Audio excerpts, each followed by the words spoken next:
Welcome to an hour of HealthMade Radio.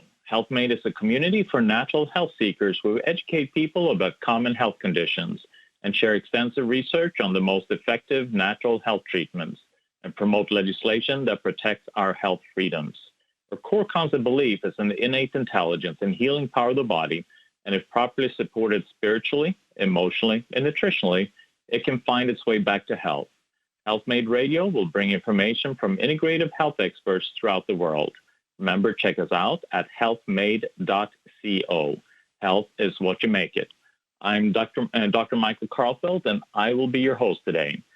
So today I'm going to be chatting a little bit more about what's going on around us. We've been dealing with this COVID pandemic for a little bit, about a year and a half now, and last year, I was not that concerned. This year, I'm more concerned, and it's just been interesting to me to watch how actually people are struggling a whole lot more health-wise now than they were last year. Last year, I felt like a lot of the cases we were seeing, it was a lot of media hype. I mean, I still believe there's a huge amount of media hype going on.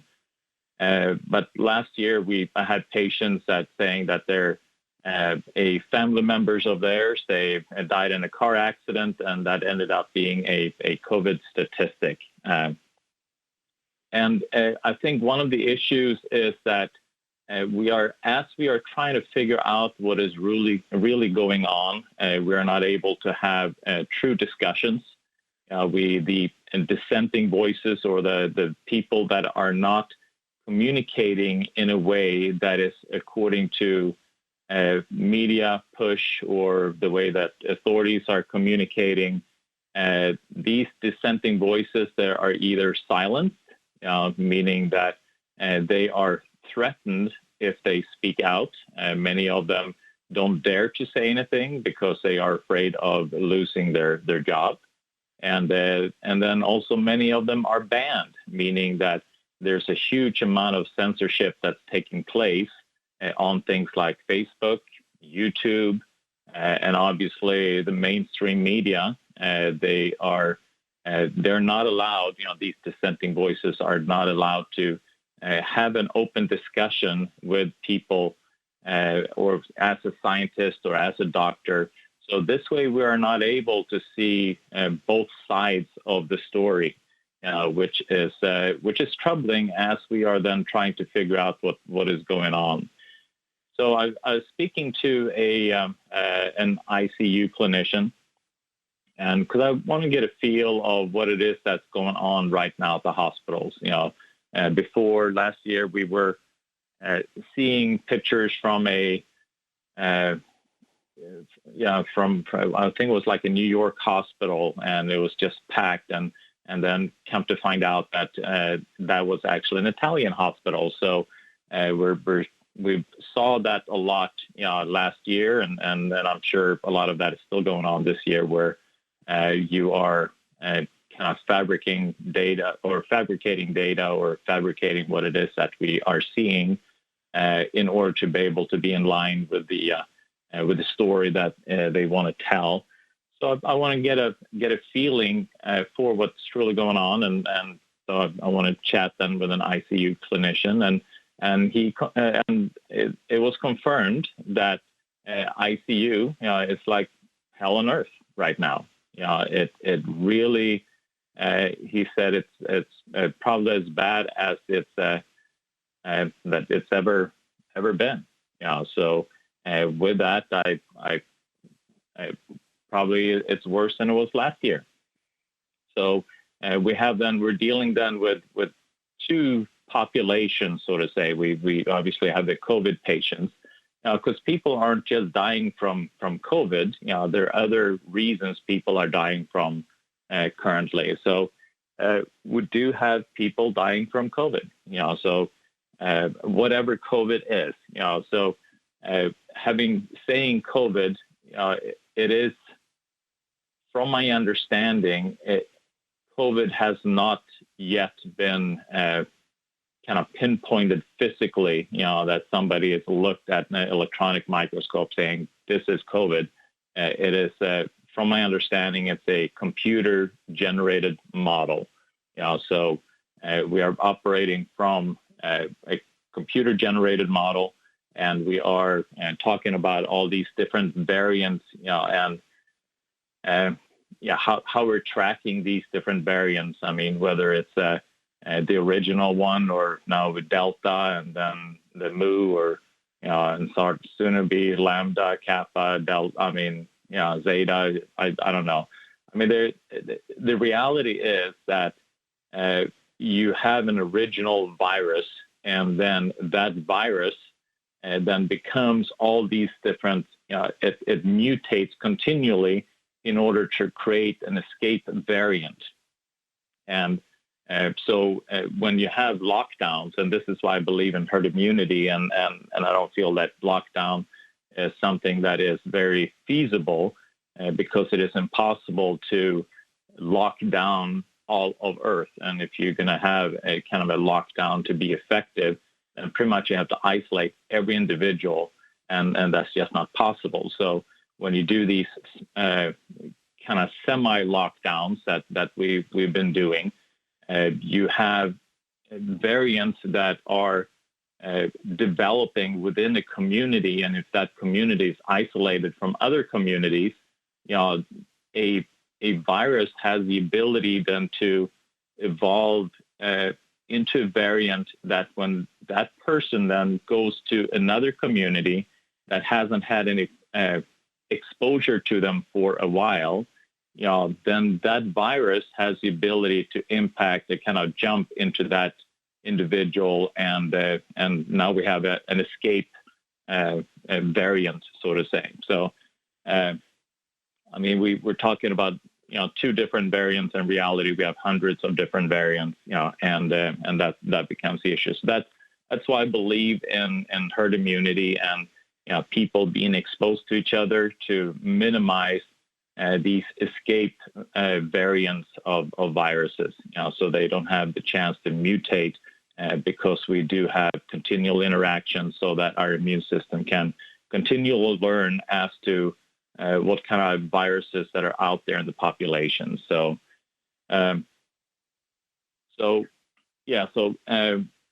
we're dealing then with this.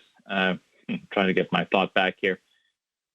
So he's saying that yes, ICU is like hell on earth right now, and it's much worse than last year, and worse than he's ever seen. So we have obviously introduced the vaccine into the community, and we're afraid of the COVID, and like I said, yes, people are dying from what we assume or what we classify as COVID, and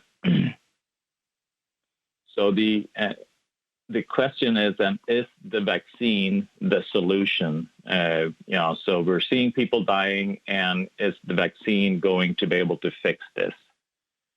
So what I'm hearing is that the people that are vaccinated seem to have less symptoms. Okay, so we're looking at that.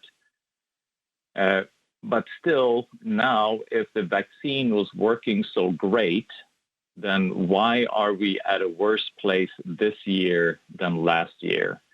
And I'm thinking about the kind of letter that Dr. Gert van den Bosch wrote to WHO. If you haven't read that letter, I strongly suggest that you read that letter.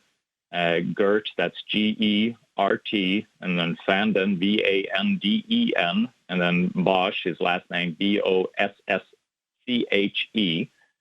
He is an independent virologist and vaccine expert, and he was formerly employed at Gavi and also the Bill and Melinda Gates Foundation. So he's not like an anti-vaxxer in any shape or form. He is just very concerned about what we are doing with this vaccine. And so his statement is, and I would suggest reading the letter. It's a very good letter to WHO. And so far, there's nobody that has taken the time to address his scientific, very scientific points, as a virologist and vaccine expert. And he's saying that, as this unprecedented extent of human intervention in the COVID-19 pandemic is now at risk of resulting in a global catastrophe without equal. This call cannot sound loudly and strongly enough. So what does that mean? He is saying that the type of intervention that we are doing on this global scale with the tools we are using, it will then result in a global catastrophe without equal. So is that what we are starting to see? And this becomes the question that we need to address. We're going to take a quick break. You're listening to Health Made Radio. I'm Dr. Michael Karlfeldt. Welcome back to Health Made Radio. I'm Dr. Michael Karlfeldt. I wanted to discuss what we are seeing currently, because I truly feel that we are dealing with a crisis. And I think as we are manipulating people's immune system with this genetic vaccine, or I don't even call it vaccine, pretty much a genetic manipulation. I feel that we are then going to be we're opening up a Pandora's box, and we're going to be entering into territory that that is quite new, and we don't know how to deal with. So I want to make sure that we are aware, or we try to gain as much information as to what we're dealing with, and also how to deal with it. And I'm hoping that we can have open discussions and not just have people that are just pounding, the mass media message, but that we have scientists that have open communication, because I'm seeing that currently the environment that we are existing within, it's becoming more hostile. And in this hostile environment, we're having less and less open communication. So I want to make sure that we are allowed to have these open communications. For instance, I was talking to somebody who's been at a workplace. She's a manager at a workplace and worked there for 6 years, loved her job.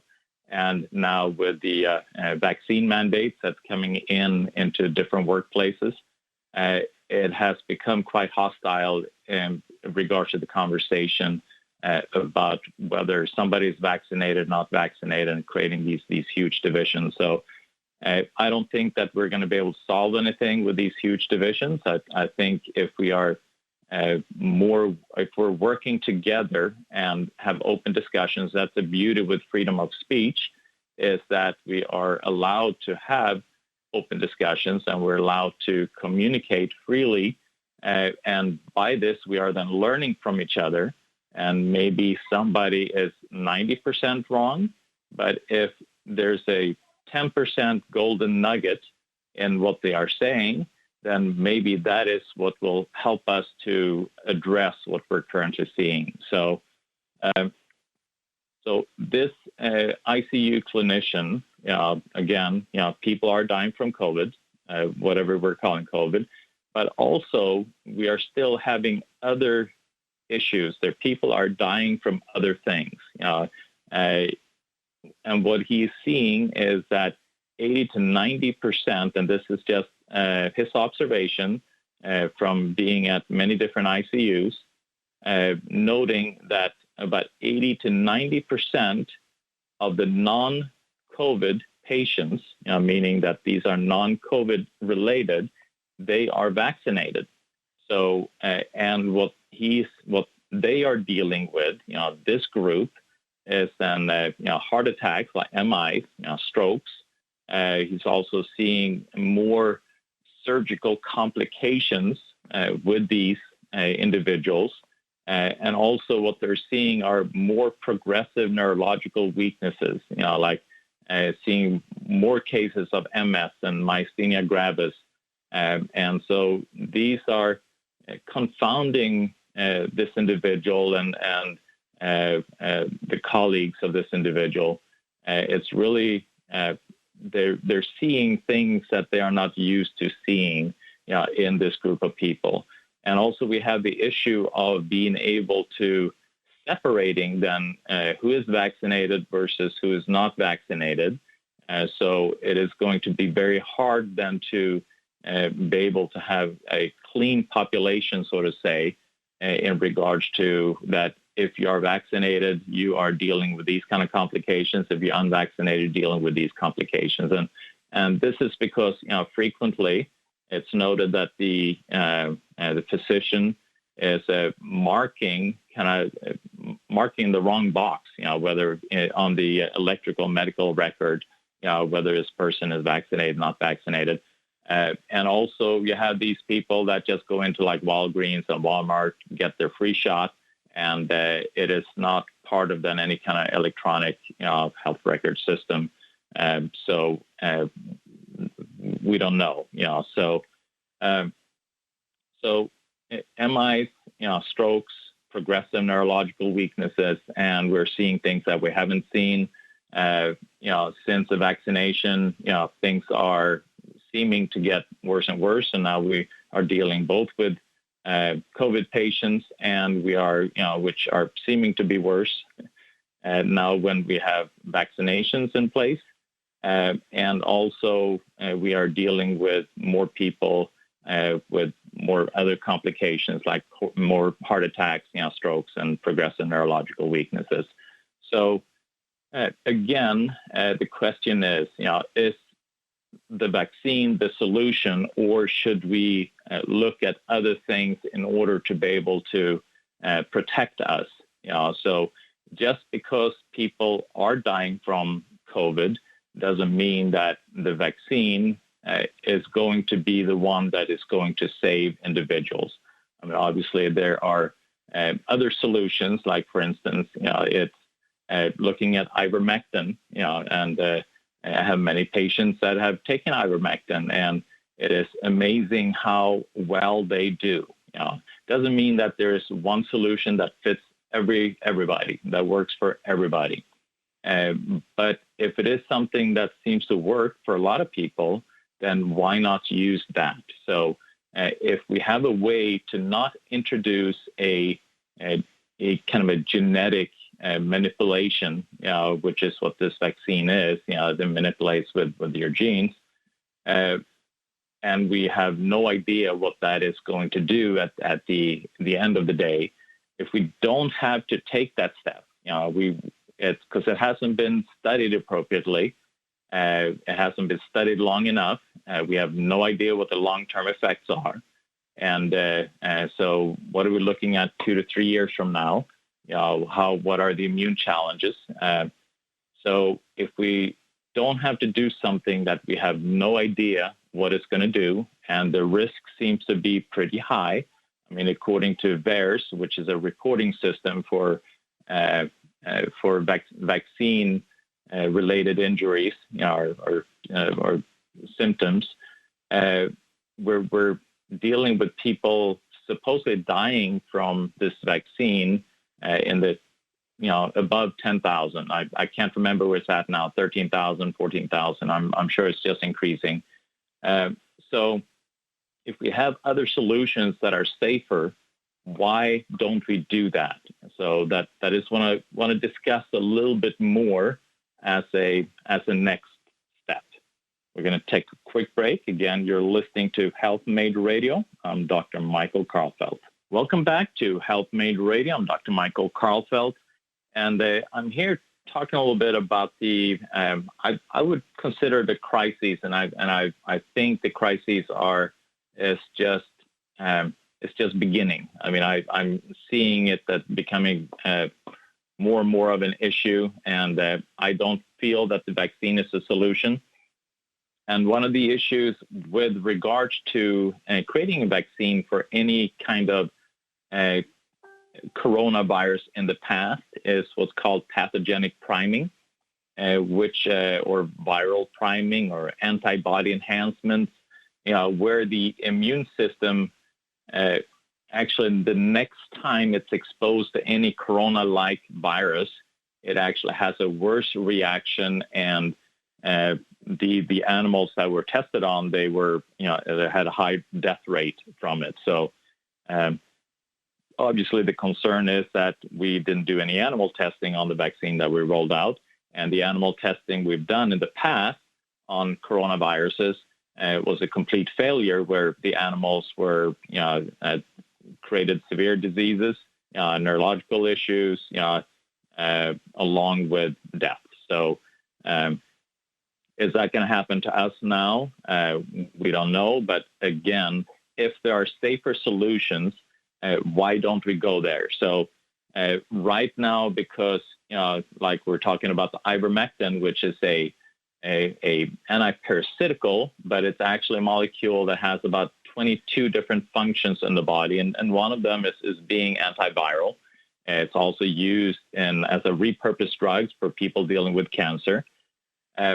So what I've seen is that people that do take the ivermectin, I've had patients that are really in a bad spot, and they took ivermectin the day after. It was like a complete turnaround. So if that happens with more than 3 people, I would say that that's a pattern. And then, and what is the risk with ivermectin? Well, it's been a safe drug for a very long time. I've seen people use it. My patients. I don't think I've had anyone so far that's had a negative reaction. But you hear then, kind of reports saying we have 4 times more calls about the overdosing of ivermectin or ivermectin, symptoms, or whichever way that they report it. So why is that? I mean, that must mean that ivermectin is bad. Well, what I'm thinking is that because the media is really pushing in regards to the danger of ivermectin, maybe because they are wanting everyone to get vaccinated, which kind of seems to be the case. So then they are wanting to suppress any and all other possible options. So people then that are taking ivermectin and they hear the screaming loud voice in the media about how dangerous it is, which, I mean, it's been a safe drug that's been around for a long, long, long time. Then obviously they are, if they're noticing anything like a little bit of digestive upset or loose stool diarrhea, then they're going to call in and thinking that, and ask, is this ivermectin? So you're going to have more call-ins because people are going to be more hyper-focused on the possibility that whatever symptoms they are feeling might be due to the ivermectin because they're scared from taking it. So we have that, and we also have the hydroxychloroquine. It's also another drug that's been around. I like hydroxychloroquine, but if I had a preference, I would do the ivermectin. I just feel that one's safer, and I've never seen any issues with it. Doesn't have any impact really much on the kidneys, or the biggest thing is maybe a little digestive upset because you're killing parasites. So you may get loose stool, or you may feel a bit bloated because you're also killing parasites. But then there are then other things that are available, and these are things that we offer at my center, the Karlfeldt Center, here in Meridian, Idaho. Things like vitamin C IV. The studies that they were doing in China right after the outbreak, they were using vitamin C IV, and they had phenomenal results there. So does that mean that it's going to fix everybody? No, but I do believe that if you support the immune system appropriately, and vitamin C IV obviously is a very powerful tool in boosting the immune system, increasing the natural killer cell activity, giving body the antioxidant support to deal with any kind of inflammatory responses or free radicals and so forth. So if you're giving the body that support, I've seen amazing things happen. And with the vitamin C IV, I think it's incredible. So should you only do that when you're sick? No, I would actually, when we are seeing all these things going on around us, and I truly think that it's good to be preventative. To make sure you take the appropriate steps to maximize your immune system, to reduce inflammation, because again, we are seeing these people dying from heart attacks, from strokes, progressive neurological weaknesses, that we're seeing that more and more. So why not then take the steps from to support your immune system and your health to minimize that? I think if the efforts were put there, instead of running around being afraid and then telling everybody to take a vaccine that we don't have any, we really don't have any real data, I would say we don't have any long-term real data on it in any shape or form. It was just something that was, expressed, and now the whole world is being, shot with it. So supporting the immune system, and if we can spend the energy on doing these type of things, I think we would be in a much better spot. Anytime we start to manipulate how we were created by God, I feel that we're always going to step into an area where we have no idea what it's going to look like. I mean, yes, we are resilient and we have the ability to adapt, and I feel our bodies are amazing. But the more we manipulate with it, the further away we get, from that. So, again, vitamin C IVs, and I would suggest people doing that as a preventative measure. Just boost your immune system, reduce your viral loads, and they've seen vitamin C can do that. Other powerful and nutritional IV is glutathione that we offer. Glutathione is amazing in making the antibodies more intelligent in how they're responding, and also activating many parts of the immune system, and also help to quench a lot of these cytokine storms, so to say. When you have that huge inflammation that is impacting your blood vessels, your heart, your lungs, that can then put you in a very bad spot. So glutathione IV, I love that. And then also a third IV that I strongly suggest is, it's called UBI, or ultraviolet blood irradiation. And what that means is that we are taking patients' blood, with about 30 cc's, or so what would that be, about 12 ounces of an individual, cc's. Sounds about right, about 12 ounces. That's the issue when you're from Sweden. It's easier talking milliliters and cc's than ounces sometimes. So take about 30 cc's from an individual, and we put that into a saline bag, which is just a bag of salt solution, saline, and then we put ozone into that bag. And so what the ozone does is that it will then kill the pathogens that's in that blood. It will also oxygenate the blood, so it will kind of increase the energy in those red blood cells.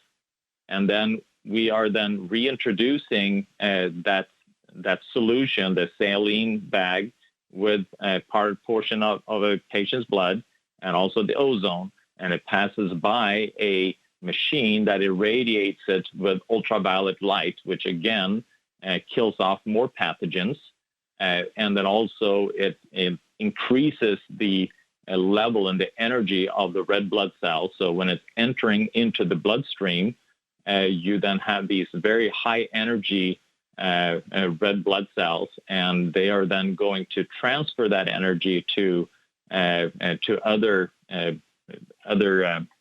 white and red blood cells. And then in addition to that, you're having these dead materials, pieces of material, dead viruses, dead fungus, dead bacteria, dead, whatever it is that was in that 30 cc of blood. And then the immune system, so they're all broken up. And now the immune system can kind of check out all these different pieces and then appropriately create then a healthy immune response. So it's almost like you create a vaccine from the exact type of pathogens that the individual is dealing with. no matter what variant it is, whether it will be the exact different type of pathogens that's circulating in that individual, and the immune system will then have a chance to respond to that. We're going to take a quick break. You're listening to Health Made Radio. I'm Dr. Michael Karlfeldt. Welcome back to Health Made Radio. I'm Dr. Michael Karlfeldt. I'm talking about what we are seeing currently with what's going on in ICU. We got the populations of both COVID patients and non-COVID patients, the ones that are dying from heart attacks, strokes, and also more of the progressive neurological weaknesses that we're seeing, more surgery complications that we're seeing. And according to an ICU clinician that I spoke with, in looking at several different ICUs, absolutely more than one, the observation, again, I'm not saying that this is over the whole world or not even over all of Idaho, but just looking at a number of different ICUs, this individual's observation was that 80 to 90% of the non-COVID patients were vaccinated, meaning, the ones dealing with MIs, strokes, and seeing more of the progressive neurological weaknesses. So about 80 to 90% of that population were vaccinated. So again, are we looking then at we're bringing a solution, we're thinking that this is a solution to deal with the COVID, but we're creating all these other issues that are going to make it worse. And over and above that, speaking to an owner of a lab, that gentleman was saying that he was seeing much more actually cancer tissue that he's observing. So it's like cancer is increasing, and according to some studies, the vaccine is suppressing our CD8 part of our immune system, the white blood cell activity. So we have less protection than against cancer, and currently it's looking like the statistics where about 50% of us at some point is going to develop cancer, and 25% of us are going to die from cancer. So obviously these are important things as well to consider. We can't just be hyper-focused just on COVID, and then bringing a solution that may be helpful short-term, but what is it going to do long-term, and how it's going to impact us in other ways. And so that's why I'm always promoting things that are safer, more natural, and will then boost our immune system and make us healthier. So I was talking about vitamin C IVs, glutathione IVs, ultraviolet blood irradiation. To explain a little bit about what that is. And then I have what I've done at my center. I have like a pack that I've put together for people that are calling in and saying that I was just diagnosed with COVID, or I have, are dealing with symptoms that are severe, they're severe flu-like or severe kind of pneumonia-like. Then I have them start taking this group of supplements, and that is vitamin D. And I actually do, for adults, I do a pretty heavy dose. I mean, I do like 200,000 IU of vitamin D for 3 days, and then cut back after that. And then, like vitamin C, I like the liposomal form of the oral vitamin C, obviously, and that is great to add then the vitamin C IV. And if you are in need of that, we have the ability to come into the home to administer. And also, we also have the ability to, if you need pharmaceuticals, and you can then call our center, which is 208-338-8902. Again, 208-338-8902, and then schedule a telemedicine appointment with a physician, and then you can then get the prescription that you would need that way if you have issues. So this pack that we offer, and you can just call the center, or you can go on our website, the Karlfeldtcenter.com, and you can then find out, you can just buy the pack directly and should have the instructions and how to do it. So 200,000 IU of vitamin D, which is quite a lot. So I suggest doing that in liquid, because usually the low vitamin D pills, they're like 5,000 IU each. So it would be like 40 of those little pills daily. So it's easier just to do it in liquid. And then the liposomal vitamin C, I suggest. And liposomal I like, because you have the vitamin C in a lipid package, and that allows then the vitamin C to penetrate, cell wall membranes better, mucosal membranes better, and kind of get to locations and in a higher concentration. And I suggest doing that 5 of those packages, so that would be 5,000, and do that on an empty stomach, because you want to have maximum absorption. And then vitamin A, which is really important also for the immune system, and especially to protect your mucosal lining and any kind of endothelial lining, which you have along the intestinal lining. You have the blood vessels, all of that endothelial lining. And vitamin A also do about 200,000 IU per day of that. So I have little vitamin A capsules. I do 4 of those twice a day. And then do echinacea. I love echinacea. And we have a very potent form of echinacea at our center. And I usually suggest then doing 2 of that herb 3 times a day.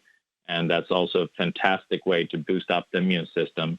And then also do a silver biotic, which is a form of colloidal silver, and that is not detrimental to your gut biome or to your good bacteria.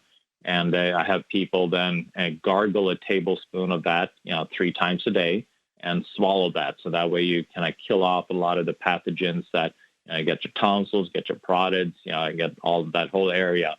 And then also, so that's a really good way then supporting the immune system. And then also zinc. And zinc you want to do at a high dose as well. You want to be at about 200 milligrams of zinc. So we have these little 30 milligram of zinc citrate at our center. And I usually suggest people doing them 3 of those twice a day. So that's about 180, which is a good amount. So you want to hit things hard when you get these issues. So and I have patients that they start on this and they say, and this is a large. Doesn't mean that it fixes everybody, but this is what I hear reported is that the next day they feel a whole lot better. So then over and above that. We also offer doing where you nebulize saline water. So we have like a saline bag that we use for IVs, but we put hydrogen peroxide in that, infusible hydrogen peroxide, and also iodine. So you do a couple of drops of iodine, and you put that in your nebulizing cup. And this is Dr. David Brownstein, his protocol, and you can listen to the interview that I did earlier with him. And in fact, you can listen to all of these, a bunch of different interviews, like Dr. Ryan Cole, Dr. Don Huber, Dr. David Brownstein, all of them in regards to what's going on in COVID and toxicologist Ashley Everly. So you have a little bit more of an understanding what's going on. But his protocol is then that you nebulize, you fill that little cup, with that solution, and you nebulize that every hour, if you're dealing with respiratory issues. Then over and above that, we have solutions like the peptide thymosin alpha-1. We do things like the hyperbaric oxygen therapy. And then also in regards to, we want to make sure our hearts are healthy. So we do a heart sound recorder therapy, or heart sound recorder, where we listen to all chambers of the heart, and then we can correlate that to weaknesses and also nutritional deficiencies. And then you want to check on your inflammation, because that becomes a really big issue. So then we want to look at labs. You also have a chronic inflammation test. It's a urine test that's really good to kind of check and see where your inflammation level is, because what we're seeing is that when we're bringing in this spike protein, we're injecting people these spike proteins, and people are creating more of these spike proteins. People that have a little bit of a weakness, it's almost like they get pushed further. So you have these people with no conditions prior, no prior health history really, and then all of a sudden they die from a heart attack. They have myocarditis. So looking at your inflammation level and also checking out your heart, the health of your heart becomes really important. And then obviously we want to make sure, and there's also a way to check out your genetics, because a lot of us are dealing with, we're born with genetic dysfunctions, which makes it, some of us make it harder for us to detoxify, produce energy, control inflammation. So if we maximize our genetic activity, then you will fare better when you are put under stress, when you're exposed to pathogens, or you are dealing with these spike proteins that are now in the community. And so it's a little cheek swab that we do at the center. In fact, you can actually go to our website. It's called euphoriascience.com/TKC. And then you can order a little kit, where we ship that directly to you, do the cheek swab at home, and then we find out exactly which your genetic weaknesses are, which makes it harder for you to be healthy. And then we create a product that becomes specific for you to support these weaknesses, so that this way we maximize your genetic ability using these nutrients from this food product that targets these genetic weaknesses. And again, Euphoria Science, that's US as in Frank, ORIA, then science.com/TKC, which stands for the Karlfeldt Center. So I just want to kind of have a little bit of a chat, about what I'm seeing currently. And if you have any questions, please reach out to us at the Karlfeldt Center. And also, if you need any of the different therapies that I feel are more important now than ever, then please reach out to us as well. Again, our phone number is 208-338-8902. Thank you so much for tuning in. That's enough of my rambling today.